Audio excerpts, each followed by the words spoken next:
দুইটা কারণে সক্রিয় হবে আইন শৃঙ্খলা বাহিনী। Number one, if Yunus is removed, কালকে ইউনুস সাহেবের ধাক্কা দা বাইর করে দেন, রাজ্জাকিরে বসান, সমস্ত প্রশাসন নামবে, আরামসে কাজ করবে। তাহলে কি আমি বেশি যোগ্য? নো, আমাকে ভর্তা বানাইতে পারবে প্রশাসন। এই জন্যে ইউনুস সাহেবের লোম টাচ করতে পারতেছে না কেউ।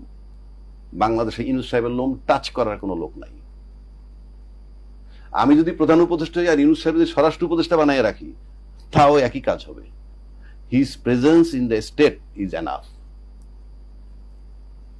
আরেকটা যদি বলেন যে ইউনুস সাহেব থাকবে না, নির্বাচন হবে, ইউনুস সাহেব থাকবে অন্য কোন প্রক্রিয়ায়, রাষ্ট্রপ্রধানরে সরাই দেন, তাতে আইন শৃঙ্খলা বাহিনী কাজ করবে। কারণ আইন শৃঙ্খলা বাহিনী দেখতেছে অর্ধেক আমাদের আছে। কারণ গেজেট অফিসারের চাকরি যায় রাষ্ট্রপতির কলমের খোঁচায়, চাকরি অ্যাপয়েন্টমেন্ট হয় তার কলমের খোঁচায়। হি ইজ অ্যালাইভ, সে আছে। সুতরাং ভয় তাদের কম। আপনি চাকরিচ্যুত করতে পারতেছেন না, স্বাক্ষরটা কিন্তু রাষ্ট্রপতি করবে।